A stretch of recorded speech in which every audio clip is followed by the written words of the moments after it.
Qu'est-ce que c'est? Une Bible? Tu lis la Bible, Ringo? Pas tous les jours. Au large biblique, le podcast qui explore la Bible.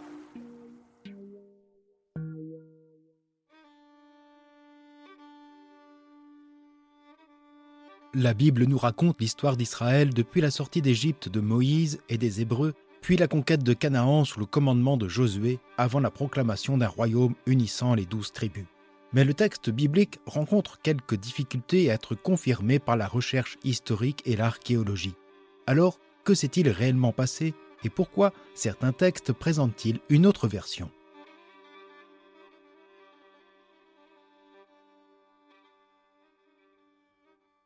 Bienvenue à toutes et à tous sur Au large biblique et avec ce 3e épisode sur les origines d'Israël. Le livre de Josué racontait, après la sortie d'Égypte, la conquête du territoire cananéen par les Hébreux. Or, les études archéologiques montrent une constitution lente et progressive à partir des populations autochtones déjà présentes en Canaan durant le XIIe siècle. Ce n'est que plus tard, au 7e siècle avant Jésus-Christ, et dans un but théologico-politique, que furent rédigés les récits de conquête. Je vous renvoie donc à l'épisode précédent. Cependant, nombreux sont les passages bibliques qui ne cessent de faire appel à ce Dieu qui nous a fait sortir d'Égypte, un événement qui apparaît sinon fondateur, du moins fondamental pour Israël.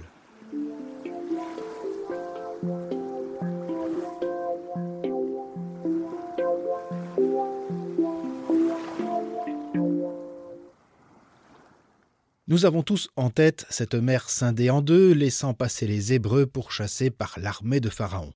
Une scène grandiose mise en image avec les 10 commandements de Cécile B2000, d'Exodus de Ridley Scott ou du film d'animation Le Prince d'Égypte. Ce récit appartient au livre de l'Exode, lequel fut édité durant la période perse à partir du 5e siècle. Ce n'est pas ce texte précisément qui va nous intéresser, mais plutôt cette évocation d'une sortie d'Égypte salutaire. Celle-ci est toujours attribuée à Dieu, à Yahvé, la dénomination de Dieu par le tétragramme YHVH, Yod et Vav et cela dans les plus anciens textes de la Bible, comme notamment les prophètes de la période royale, Amos, Osée, Isaïe, etc., jusqu'à Ézéchiel et Jérémie, et donc ils sont antérieurs à la rédaction du livre de l'Exode. Pour en citer quelques-uns, le prophète Amos, au 8e siècle, déclare « Écoutez cette parole, celle que le Seigneur prononce contre vous, fils d'Israël, contre toute la famille que j'avais fait monter du pays d'Égypte. » Durant l'invasion babylonienne, au début du 6e siècle, le prophète Jérémie dit à Dieu, au chapitre 32, « Tu fis sortir ton peuple Israël du pays d'Égypte par signes et prodiges à main forte et à bras étendus et par une grande terreur. » Dans le livre de Michée, on entend « Je t'ai fait monter du pays d'Égypte, je t'ai racheté de la maison de servitude, j'ai envoyé devant toi Moïse, Aaron et Myriam. » Quant au prophète Isaïe, presque contemporain du prophète Amos, il déclare « Il y aura un chemin pour le reste de son peuple, les rescapés d'Assour, comme il y en eut un pour Israël quand il monta du pays d'Égypte. » L'affaire est donc supposée connue aux oreilles des destinataires. Comme nous l'avons vu la dernière fois, s'il y eut un groupe qui sortit d'Égypte pour se rendre en Canaan, il n'en fut pas à l'origine de son peuplement. Rarement les prophètes racontent ce qui s'est passé exactement, et le nom de Moïse n'apparaît jamais, sinon une seule fois, associé équivalemment à Aaron et Myriam. Il faut aussi se dire que les traditions sur la sortie d'Égypte pouvaient être diverses. Une migration, une montée pacifique jusqu'à une fuite hors d'Égypte réussie grâce à une intervention divine. Le livre de l'Exode lui donnera sa forme finale. Mais revenons à notre question essentielle. Quelle histoire, quel fond historique se cache sous cette profession de foi associée à la montée ou à la sortie d'Égypte ?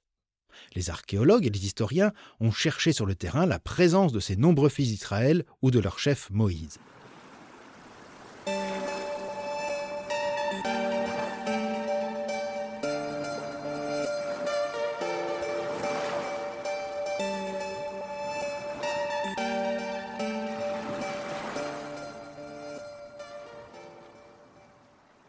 Dans la Bible, le nom de Moïse est associé à une racine hébraïque. En Exode 2, on lit « Elle l'appela du nom de Moïse, Moshe, car elle disait « Des eaux, je l'ai tiré ». Le verbe macha signifiant « tirer d'eux, arracher d'eux ». Le nom de Moïse est cependant plus proche d'une racine égyptienne, Msès, signifiant fils, comme dans Ramsès, fils du dieu Ré, ou Thoutmôsis, fils du dieu Thoth. Cela plaiderait en faveur de l'historicité de Moïse. Ce fils au nom égyptien fut, selon le chapitre 2 du livre de l'Exode, élevé à la cour de Pharaon. Mais le livre ne donne jamais le nom de ce dernier. On a voulu voir en cette fille de Pharaon, du livre de l'Exode, la reine Pharaon, Hatshepsut, qui régna de 1479 à 1457. Mais rien à cette période ne révèle une persécution contre une population. De plus, le récit de l'enfance de Moïse ressemble étrangement à un autre récit légendaire, la naissance du roi assyrien Sargon Ier, probablement écrit sous Sargon II au 8e siècle. L'histoire raconte comment le nouveau-né, Sargon, fils d'une grande prêtresse, fut conçu et enfanté en secret, placé dans une corbeille calfatée de bitume et confié à la rivière qui transporta l'enfant jusqu'au pied de Haki, un puiseur d'eau qui l'éleva. Les similitudes avec le récit du livre de l'Exode sont si nombreuses qu'on peut penser que le récit de l'enfance de Moïse s'en soit inspiré. Cependant, on sait aussi que des étrangers ont eu des postes importants en Égypte. On prend souvent pour exemple, jusqu'à le confondre avec Moïse, de Bey ou Beya. Cet homme était chancelier à la cour du roi d'Égypte Séti II en 1188. À la mort de ce dernier, Beya s'allia avec la reine régente Taourset pour parvenir au pouvoir. Son accession fut stoppée par le futur pharaon Setnarkt, qui le chassa du pouvoir et mourra assassiné. On ne peut confondre les deux personnages. La figure historique de Moïse est très difficile à cerner, mais les écrivains bibliques ne peuvent avoir inventé un tel personnage fondateur auquel ils prêtent également le don même de la loi divine. Cependant, le récit du livre de l'Exode ne se confond pas avec une chronique historique. D'autres hypothèses vont rapprocher la naissance du culte théocentrique égyptien avec le Dieu unique de Moïse, Yahvé. Vers 1365, le pharaon Aménophis IV, ou Akhénaton, monte sur le trône et entreprend, avec son épouse Néfertiti, une réforme religieuse d'importance qui lui vaudra bien des oppositions. Il promeut un culte unique au dieu Aton, disque solaire divinisé, et il interdit les sanctuaires des autres divinités. Akhénaton sera qualifié par ses adversaires de prince hérétique. Sa fin demeure énigmatique et sa réforme prendra fin avec lui. Dès lors, la personnalité d'un notable égyptien, prêtre d'Aton, en fuite après la mort du pharaon Akhénaton, pourrait se rapprocher de la figure de Moïse qui aurait importé le théocentrisme en Canaan. Malheureusement, le culte en un Dieu unique ne s'imposera en Israël qu'à partir du 7e siècle et surtout après l'exil.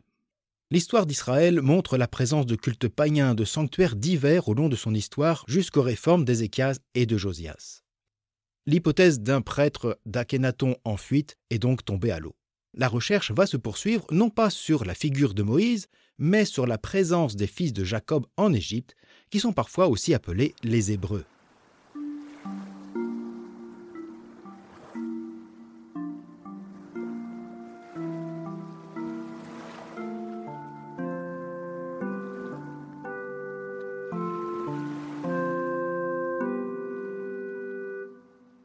Entre 1650 et 1550 environ, avant notre ère, la Basse et la Moyenne Égypte, au nord, est gouvernée et dominée par un peuple qui lui est étranger, les Hyksos, Eka Khashewet, les chefs des terres étrangères. Déjà présents en Égypte au XVIIIe siècle, ils profitent de la faiblesse des pharaons du Moyen Empire pour prendre le pouvoir et reléguer les princes égyptiens à Thèbes, au sud, en Haute-Égypte. Ils fondent la 15e dynastie. On sait très peu de choses de ces princes venant du Levant. Beaucoup ont voulu rapprocher l'avènement de ces Hyksos avec celui de Joseph et de ses frères. Mais rien ne permet de l'affirmer, et si l'un des pharaons Hyksos porte le nom de Yaakov Ar, l'associer à l'un des fils de Jacob demeure hypothétique. On ne sait exactement leur provenance, qui peut aller bien au-delà de la seule région cananéenne. Les pharaons Hyksos vont coexister avec les pharaons de la Moyenne-Égypte à Thèbes. Cependant, vers 1550, le pharaon Ahmosis va reconquérir le delta du Nil et chasser les Hyksos hors du pays d'Égypte. Mais rien ne permet de reconnaître en ces Hyksos les Hébreux de la Bible. D'autre part, leur présence ne concorde pas avec les récentes recherches archéologiques sur la constitution d'Israël 4 siècles plus tard. Cependant, une autre piste, des plus intéressantes, permet d'éclairer l'identité de ces Hébreux en Égypte.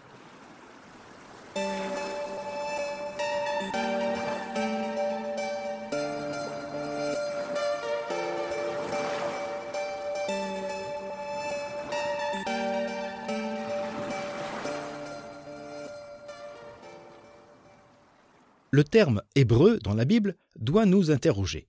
Il n'est attesté nulle part ailleurs. Le mot « Ivri » ou « Ibri » est parfois attribué au patriarche Héber, fils de Sem et petit-fils de Noé. Il est déjà intéressant de noter que cet ancêtre, qui n'a ni le renom de Sem ou de Noé, ses pères, ni celui d'Abraham ou de Jacob, ses descendants, fut à l'origine du terme hébreu. Dans le Premier Testament, le mot « hébreu » est essentiellement associé à l'histoire de Joseph dans le livre de la Genèse ou à la situation des fils d'Israël dans le livre de l'Exode et dans le premier livre de Samuel. Dans l'ensemble, il est toujours associé à une situation d'esclavage. Joseph, esclave de Poutifar, et les fils d'Israël soumis à la servitude au temps de Pharaon.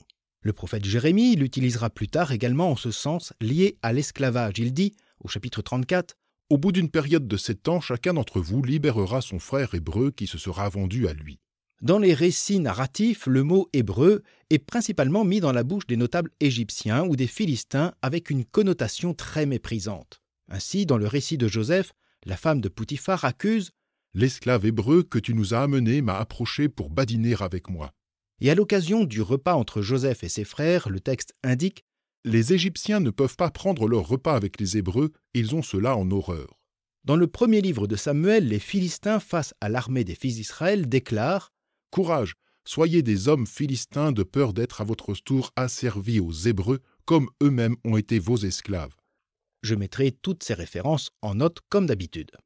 La désignation hébreu concerne ainsi majoritairement une situation liée à l'esclavage depuis la servitude égyptienne jusqu'à l'approche de la royauté en Israël. Dans les chapitres suivants, le terme disparaîtra. J'ai abordé dans l'épisode précédent le rapprochement sémantique entre ces Hébreux et les Apirous. Mais qui étaient ces Apirous ? Un document trouvé à El Amarna relate une correspondance entre Abdi Epa, roitelet de la cité-État de Jérusalem, et Amenophis IV ou Akhénaton vers 1350-1340. Il déclarait « Que le roi sache que sont fortes les hostilités contre moi, alors que le roi mon seigneur sauve son pays de la main des Apirous, sinon que le roi mon seigneur envoie des chariots pour nous prendre, pour que nos serviteurs ne nous abattent pas. » Ce n'est qu'un exemple parmi de nombreuses plaintes envers ces Abirous.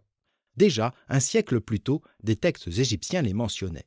Ils sont décrits parfois comme des anciens serviteurs en révolte ou des groupes de pilleurs en conflit avec les cités-États. Les pharaons, à plusieurs reprises, doivent mater ces belligérants de campagnes environnantes. Les rescapés sont faits prisonniers pour servir d'esclaves en Égypte. Ce sont des groupes assez disparates. Certains chercheurs les assimilent à des paysans endettés, en fuite, et se liguant contre l'abus d'une cité-État cananéenne.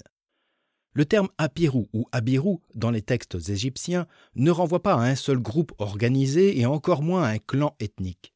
Ces Apirous constituent davantage une entité sociologique, c'est-à-dire une population ou des populations diverses en rupture avec les cités égyptiennes, pillant pour survivre, se réfugiant dans les zones boisées ou prédésertiques qui peu à peu vont s'organiser, s'allier avec des tribus nomades et faire cause commune.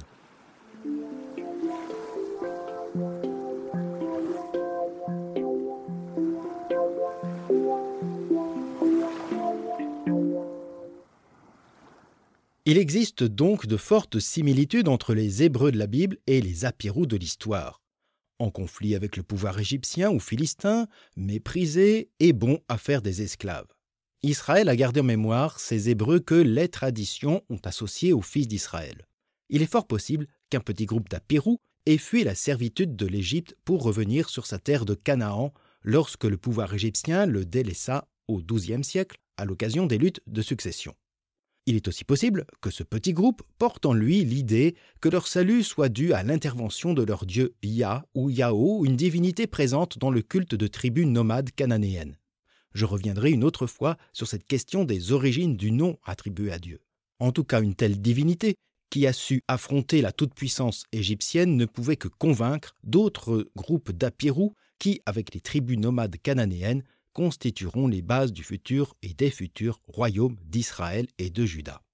Un événement a donc marqué la mémoire et construit la foi en ce Dieu Yah qui plus tard deviendra Yahvé au milieu des autres cultes environnants comme El ou Baal. Que s'est-il passé exactement ? Eh bien, il est très difficile de le savoir avec exactitude. D'autant, comme l'affirment certains historiens, il peut aussi y avoir plusieurs sorties d'Égypte. Les textes révèlent une fuite ou un bannissement, laissent apparaître tantôt un itinéraire vers le sud sinaïtique, tantôt une migration par les lagunes côtières du nord. Cette sortie d'Égypte biblique peut donc prendre sa source dans un événement unique, mais aussi dans de multiples exodes. Et s'il s'agit d'un événement unique, qui se serait déroulé au XIIe siècle, il est aujourd'hui difficile de reconstituer des faits à partir de textes divers, composés 4 à 7 siècles plus tard. Nous sommes en présence d'une relecture de l'histoire en vue d'affirmer la foi au Dieu unique et sauveur à l'époque du rédacteur. Il s'est passé sans doute quelque chose pour attribuer cette délivrance de la servitude d'Égypte à Dieu, mais il est difficile de savoir comment cela s'est passé. Le livre de l'Exode lui-même est un récit composé à partir de traditions différentes, et on peut y entendre la version où les Hébreux traversent une mer scindée en deux, en Exode 14-16, ou bien asséchés par un vent violent, en Exode 14-21, ou encore sauvés au milieu du désert, en Exode 14-11. Il ne faut pas négliger d'ailleurs cette association entre le désert et cette révélation d'un Dieu sauveur. Le livre de l'Exode le rappelle, plus de la moitié du récit raconte la longue pérégrination au désert. Et d'autres textes, comme les psaumes, associent également la révélation de Dieu, la révélation de Yahvé, au désert du Sinaï ou du Negev. Et nous aurons l'occasion d'y revenir.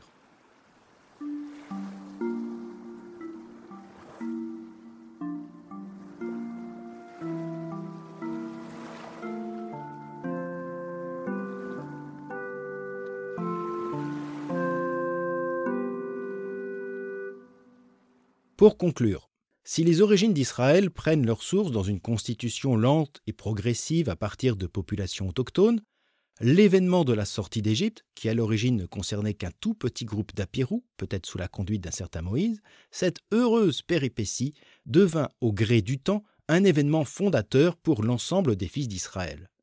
Inscrit dans les mémoires et les traditions, cette profession de foi devenait de plus en plus nécessaire face aux menaces ultérieures assyriennes et babyloniennes, comme durant l'exil.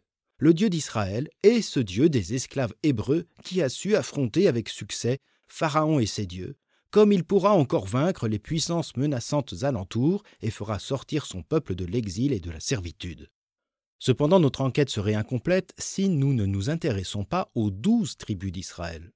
Le récit biblique du Pentateuque associe ces 12 tribus aux fils de Jacob Israël, délivrés par le Seigneur de la servitude d'Égypte. Mais l'histoire nous apprend que cette sortie d'Égypte ne pouvait concerner, à la rigueur, qu'un tout petit groupe d'Hébreux ou Apirous. De même, nous savons qu'Israël fut constitué à partir de clans et de tribus autochtones. Alors, dans cette histoire, que deviennent les patriarches comme Abraham, Isaac, Jacob et ces 12 tribus qui se réclament de cette généalogie? Ce sera le sujet de notre prochain épisode. En tout cas, merci d'avoir été à l'écoute et n'hésitez pas à favoriser cet épisode depuis votre plateforme d'écoute, Google Podcast, Podcast Addict, Apple Podcast, Spotify, etc. ou encore sur les réseaux sociaux, Instagram, Twitter ou Facebook. Tous les liens sont en note de cet épisode. Je vous souhaite une bonne journée, une agréable soirée et je vous dis à bientôt sur Au Large Biblique.